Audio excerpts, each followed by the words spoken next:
Exam नजदीक आ चुका है और आपके पास समय सीमा बहुत कम बचा हुआ है। मैं बिहार बोर्ड से आपके लिए फिजिक्स का क्वेश्चन लेकर के आया हूँ। देखिए इसमें किसी दर्पण का फोकस दूरी ऋणात्मक होता है तो अवतल दर्पण, जैसे पूछेगा ऑब्जेक्टिव में कि किस दर्पण का फोकस दूरी ऋणात्मक होता है तो अवतल दर्पण में मारना है। फिर देखिए आकाश का रंग नीला प्रतीत होता है, जैसे आपका क्वेश्चन में रहेगा कि आकाश का रंग नीला प्रतीत होता है तो सीधे मारना है क्या, प्रकाश के प्रकीर्णन के कारण। विमांतर का ये सही मात्रक होता है तो वोल्ट। विमांतर का ये सही मात्रक क्या होता है, हमेशा वोल्ट।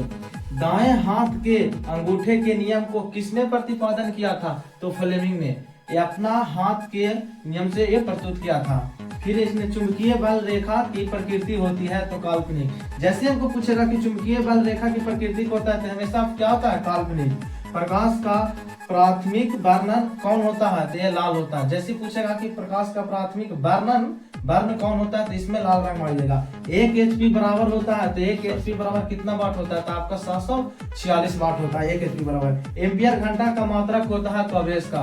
एम्पियर घंटा किसका मात्रक होता है तो आवेश का। उदासीन विलयन का pH मान होता है तो 7। चीनी का सूत्र होता है यहाँ देखिए C12H2O11। फिर इसमें देखिए क्रोचोलाइट का आयसक होता है तो क्रोचोलाइट किसका आयसक है तो एल्युमिनियम का। एल्काइन का सूत्र होता है C2H2। पोटेशियम की परमाणु संख्या होता है तो 19। पोटेशियम के हमेशा परमाणु संख्या कितना होता है 19।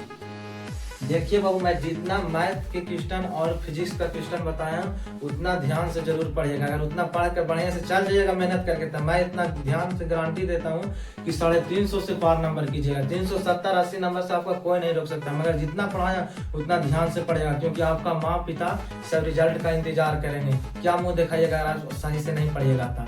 इसीलिए हमेशा ध्यान से पढ़िए। आपका समय सीमा मात्र 1.5 महीना और बचा हुआ है। देखिए इसमें मैं कुछ कहना चाहता हूँ, मैं बोल रहा हूँ। देखिए फूल है गुलाब का सुगंध लीजिए, यही मौका 2026 की तैयारी करके अच्छा नंबर लाकर आनंद लीजिए। चांदनी चांद से होती है सितारों से नहीं, पढ़ाई एक बार होती है हजारों से नहीं।